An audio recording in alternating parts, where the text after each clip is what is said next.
الحمد لله رب العالمين والصلاة والسلام على خير خلق الله محمد وعلى آله وأصحابه الكرام وتابعيهم بإحسان إلى يوم الدين. لخزمة كتاب نيابي أذكار إمام النووي كيك لو برتوك نازاراني زانان فرمويانا بع الدار واشتري الأذكار بروم الله كتب بفروشة بس كتابك أذكار بكرة لخزمتي وعند كتابك بسودة زۆرێک لە بابەکان و ذیکرەکانمان باس کردووە ئەمڕۆ باسی یەکێک لە ذیکرەکان ئەکەین ئەگەر ئینسان شتێک زاڵ بوو بەسەریە لە موسیبەتێکە کەوتە ناو موسیبەتێکە و گلا بە موسیبەتێکەوە مشکلەیەک بۆی هاتە پێش مهم ئیذا غەلەبەهو ئەمڕ هەر قەزەیەک بوو لە قەزایە حیاتی دنیا زاڵ بوو بەسەر ئەمە بزانین چی بکات چی بڵێ دوو فەرمایشت پیغمبریان صلی الله علیه و آله وسلم لێوە ئەیگەڕێتەوە لە خزمەتانە باسی یەکەم فەرمایشتی یەکەم لە صحیح مسلمە ئەبو هورەیرە بۆمان ئەیگەڕێتەوە فەرمێ خۆشەویست فەرمووی المؤمن القوي خير وأحب إلى الله من المؤمن الضعيف ئیمانداری بەهێز زۆر باشترە و خۆشەویستترە لای خوا جەل جەلالوه لە ئیماندارێکی لاواز بەڵام وفي كل خير هەردووکیان هەر خەیریان تایە چ بەهێزەکە خەیری تایە چ لاوازەکە خەیری تایە مەسئلەی خێر کە لە هەردووکیانە هەیە و مەسئلەی قەوی و ضعیف پێویستمان بە هەڵوەستەیە لەگەڵیە ئایا قەوی مەبەستی ئەوەیە کە لاشەی بەهێز بێ تەواو یەکێکە لە معناکە ئیماندارێک کە لە ڕووی جەستەوە بەهێزترە لە بەرامبەر دوژمنە زیاتر خۆی ئەگرێت ئەمە باشتر لە مسلمانێکی لاواز ئەمە هانی ئێمە ئەدا بۆی مسلمان دائیمە کەسێکی بەهێز بێ لە ڕووی جەستەیەوە لاواز و ضعیف نەبێ ئیتر بە وەرزش بێ بە هەر شێوازێ لە شێوازەکان لاشەی تند و تۆکمە و تون و تۆڵ لایەکی تر المؤمن القوی باسی دەرونی بەهێز بێ ڕۆحی بەهێز بێ ئەمە زۆر گرنگە المؤمن القوی خير وأحب إلى الله من المؤمن الضعيف لە فەرمان بەچاکە ڕێگری لە خراپە لە جیهاد لە پێناوی خۆیە لە هیجرەتە لە هەموو شتێکە ئەم ئیماندارە زۆر لە پێشەوەی لە بەڵام موسیبەتەکانە کەیەن ڕوبەڕووی ئەبنەوە بەرەوگاریان ئەوەستێ زۆر بەهێز بەرەگاریان ئەوەست المؤمن القوي لە هەموو شتێکە قوی ئەمەی خێر وأحب إلى الله من المؤمن الضعيف بەڵام جاری وایە ئیماندارێک هەر ئیماندارە بەڵام ضعفی تایە ئیرادەی لاوازە باشە ئیماندارێکە مەسەلەن لە جیهاد لە پێناوی خۆیە لە ئەمر بە معروف لە نەهی لە منکەر لە هەموو مسلمان نەبێ هەمویان لە بینایە کە تۆ دروست ئەەکەی بینای ئومەتی ئیسلامی هەمووی بلۆک نییە بن بلۆکی ئەوێ کورە چیمەنتۆی ئەوێ بە هەمویانەوە بیناکە دروستەکە بۆیە ئیمانداری لاواز وە نەبێ لە ئومەت بە دەربێ وفي كل خير هەمووشیان خەیری تایە ئەوەی بەهێزە ئەوەی لاوازە هەر ئەهلی خەیرە حتى سبحان الله لا مسنجاري و ایماندارێک بین لە نوێژە زۆر ئازایە دانەیترە بین لاوازە یەکێکە بین لە ڕۆژوە زۆر بەهێزە ئەویترە بینی لاوازە وفي كل خير هەیە لە ذیکرا زۆر ئازایە هەیە لە دوعایە زۆر ئازایە هەیە لە قورئان خوێندنا زۆر ئازایە سبحان الله هەر یەکەی لە شتێکە ئازایە وفي كل خير بۆیە سیر نەبێ بەلاتەوە ئێمە عەبدوڵڵای کوڕی مەسعود جارێکیان تەبەن بڵای کوڕی مەسعودی کە لەو هاوڵە بەڕێزانەی کە بە ڕۆژوو نەبوو ڕۆژوی سنت ئەو ناتوانم کە بە ڕۆژوو ئەبم ئیتر نوێژوو ئەوانم پێ ناکرد نوێژەکانم بەکەم نوێژ باشترە جارێکیان بەسەر دارێکە هەڵگەڕا قاچی دەرکەوت ئەوەندە قاچی باریک بوو هاوڵان دەستیان کرد بە پێکەنی پێغەمبەری خوا صلی الله علیه و سلم فەرمووی والله قاچی ئەمە کە ئێسێوە پێ ئەکەنن لە کێوەکانی ئوحد لە لای خوا قورستر هەندە گەورەیە یەکەمین کەس قورئانی بە ئاشکرا خوێندن ناو مشرکینە ئەو کەچی ئەوەش لاواز بۆیە لاوازی مەرج نییە لاوازی تەنها جەستە بێ ئەوە تا مەسەلەن لە ڕۆژوە لاوازە بەڵام لە نوێژە زۆر تون و تۆکمەیە بۆیە ئەهلی تەسەووف قسەیەکیان هەیە ئەڵەن چۆن ئینسانەکان لە ژیانە هەر یەکە حەزی بە شتێک جاری وە هەیە مەسەلەن لە خواردنە میوەکانە کەسێک زۆر حەزی بەسێەوە کەس ئیتر هەر بە نائیلاجی نایخوا کەسێک تر حەزی مەسەلەن زۆر لە شووتی ئەویتر زۆر کەیفی پێ نایە بە کاڵک کەیفیە جاری وایە کوردیش لە عەکسی یەکترە ئەمیان ئەڵێ حەزم لە داخیەوە ئەڵێ حەزم لەویتر باشە ئەڵێ ئەهلی تەسەووف ئەڵێن چۆن ئەمە تەوزیع کراوە لە بینی خەڵکە ئەگەر خەڵکی هەمووی حەزی لە یەکشت بۆ ئەو شتە لەسەر زەویان نەئەمە وی خوا تەوزیعی کرد ڕێک تاعاتیش ئەو هەیە عەبدێک لە عەبدەکان سوبحان الله سەیرەکەی لەگەڵ ئەستەغفر الله ئەژی گەنجێکی جوانم بینی لەو مودەی پێشوە وتی ماوەسا ڕۆژێک دانیشتم وتم شەرت بێ ئەمڕۆ خۆم تاقیکەمەوە ئەی من هەر خۆم حەزم لە ئەستەغفر الله تێر نابم لێ ئەی ئەو ڕۆژە ژماردم سەرەکەم 30,000 تا ئێوە ئەستەغفر الله کرد باشە چێژی لێوەرەگرێت لەزەتی لێ ئەکا ملیۆنە جاریش بڵێ هێشتا تاوا نابێ لای ئەو دەی بە کەسێکی تر بڵێ کاکە وەرە زیکر کە دنیای لێتەوە یەک پێ بڵێ دەکا کە فەقیرە لێ هاوکاری بکە ڕۆحی خۆی ئەدات بۆیە ئەم تەوزیعاتە لەم شتام ئەم مؤمنە قەویە لەوەیانە ضعیفە لەوا ضعیفە لەوا قەویە بۆیە طەبیعی بە بەلاتەوە کە وفي كل خير همو أمد وكو يكني يكتا هر هميان خير ينتهي إن جاء فرمي احرص على ما ينفعك هميشه حريص بأي مسلمان حريص بسور به لسر أوشتيك واسودت بأجاني واستعن بالله ولا تعجز پشتیش بخوا بس قد عاجز نبي لهيج كارو كسابتك تا لهيج كاري كجانتا تماليك مكة كإيتر والله عاجز خوي چیه عاجز کەسێکە کە توانای نامێنێ بۆ نمونە کەسێک ئەگەر دەستی بڕابێ ئەڵێن عاجزە لە تەوقەکردن وەڵام ئەگەر دەسەکەی هەبێ ئەڵێن تەمەڵە لە تەوقەکردن ئەم خۆشەویست ئەفەرمێن وەلا تعجز ئەم شتانی کە خوا پێدای عاتڵی مەکە وای لێ مەکە کە ئەنەمان نییە بەهێز بە لەگەڵیان بەڵام ئاگال لێبێ وەستەعین بالله هەمیشە پشتە بەخوا ببەس کاتێک کە کارەکەی کەسابەتەکەی لە بازاڕای حتا تاعەت و دینداری هەمووی وإن أصابك شيء فلا تقل لو أني فعلت كذا لكان كذا كذا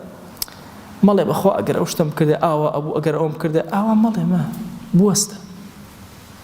وقل قدر الله وما شاء فعل أما بالله هامي شكاتك مصيبتك رويتي كردي أصابك شيء اتر وشيء لو زور بكار مينا لكاس بيا زر كذا بخوا أقر أو من كذا بخوا زر من أقر إن شاء الله أو من كريا تازە ڕۆژ کڕیت و هات مصیبەتێک لێی گەڕێ بەڵێ قەدەر الله ئەمە تەقدیراتی خۆی وما شاء فعل ئەوەی خوا ویسی لەسەر بێ ئیکات و تەواو ئەم ئیمانە یەقینیە ئەم کەلیماتانە بڵێ و لێی گەڕێ مهم ئەوەیە تۆ کارەکەت کردو عاجز نەبووی تەمەڵ نەبووی لە ئومەتی پێغەمبەری صلی الله عليه وسلم تر چیەتە پێشەوە بابێتە پێشەوە فإن لو تفتح عمل الشيطان كل ئاگاتان لەو بێ و شەی لەو ئەگەر ئەوام کردە ئەگەر کورە ئەوە کارچی کردەوەی شەیطان لەسەر تۆ ئیکاتەوە دەرگاکان ئەکاتەوە شەیطان هێرشێنە بە مەیلی خۆی بۆ تۆ لێکەڕێ زۆرێک لە نەخۆشی نەفسیەکانە مەحەلیەک ئای بەخوا ئەگەر وانەوە بەخوا ئەگەر ئەو دەرزێمان لێ نەئەمرد نازانم چی دۆستێکم مناڵێکی سەرەتانی هەبوو دوای وەفاتی کردبوو لە بیری چوو بوو ئەو ئۆکسجینەی کە دانراوە خەوی لێکەوتبوو ئاگای لێ نەبوو ئەمانە یەک تۆزەوەی بەخوا ئۆکسجینەکەی زیاوە بۆیە مرد ئەگەر تۆزە کەم درۆ کۆرەوە تۆ بەس چیەکەی لەو تەفتح عمل الشەیطان تووشی گومانتەکە تووشی دڵە ڕاوکێتەکە مێشکە جەنجاڵەکە بەس بڵێ قەدەر الله ما شاء فعل کەوا بۆ ئەم فەرمایشتە ڕێنماییمانەکە هەموو مصیبەتی و ئەمرێ زاڵ بوو بەسەرمانە و ڕوویدا ئێمە هەوڵە دەین ڕوونەدا لە بازارە جەنگ ئەەکەی زەرەر نەکەی بەڵام ئەگەر ڕوویدا بڵێ قەدەر الله ما شاء فعل و لێگەڕێ بێرە دەستخوا فرمایشتی دوم ابو داود بۆمان ئەگەڕێتەوە لە عوفی کوڕی مالیکەوە ڕەزا و ڕەحمەتی خوای لێ ئەفەرمێ دوو پیاو هاتنە خزمەت پێغەمبەری خوا صلی الله عليه و آله وسلم هەردووکیان وەستان مخاسەمەیان هەبوو کێشەیەکیان هەبوو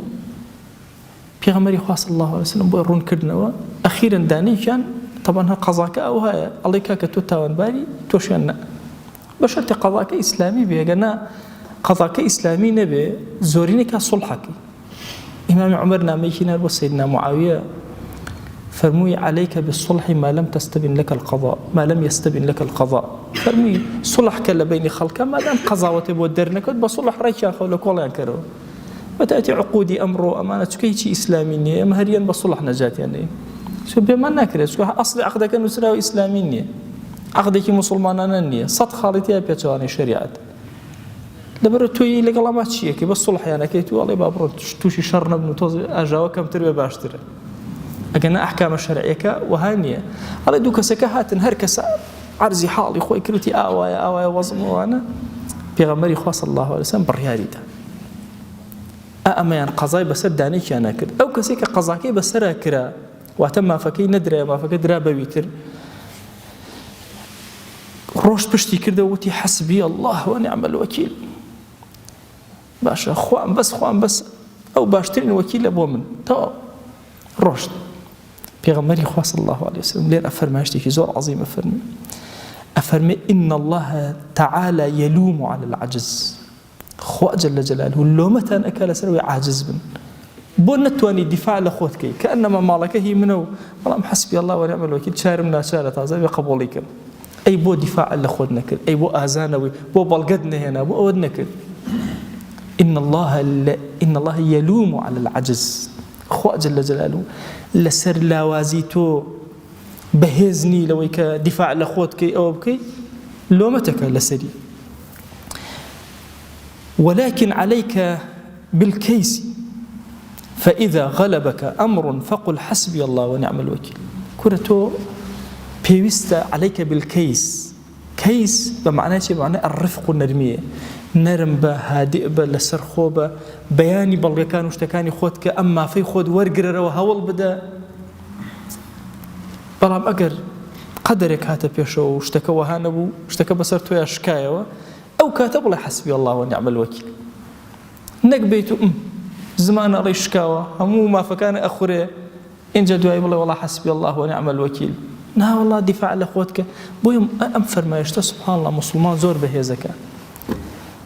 هندي جار من محاسبة من على كان يخوم كم سير كم هيانا دفاعي زور بقوتك أشياء دفاعناك لأخوي هميشه أوي دفاعناك لأخوي أما يدفاعك لأخوي أي خمق قصب دفاعك لأخوي هندي جار دفاعك غلط دواي دفاع غلطك وراسك موش كمسلمان نابي بدفاع به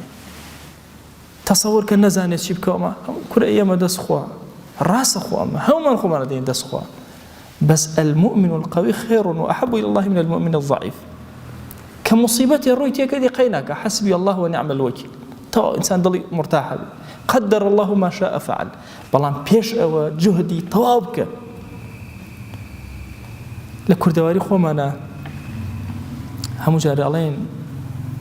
علين أسبك ببسرو پشت بخوای خو بباشی بس اینجا پشت ببس بخو تو أسبك خو بر الله أكي چون پشت بخوا بس هر الله تواو إكاك جوركيك إخوة نا مؤمن قوي أو يهمو كاركاني بالترتيب وإرادتك عليك بالكيس بالرفق والنرمي وتنو تولي ماشا لا يزور نرمي ما بسيش أوي كيس طبعا كاري إنساني مسلمان كاري إداري بك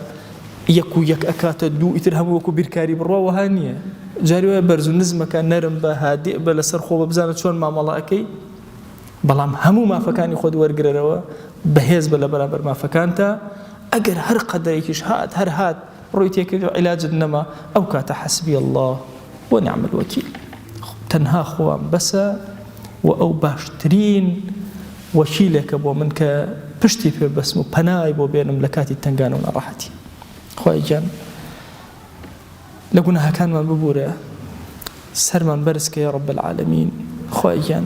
ئەم فەرمایشتانەی پێغەمبەری خوا صلی الله عليه وآله وسلم کە لە خزمەتیانە ئەوەستین و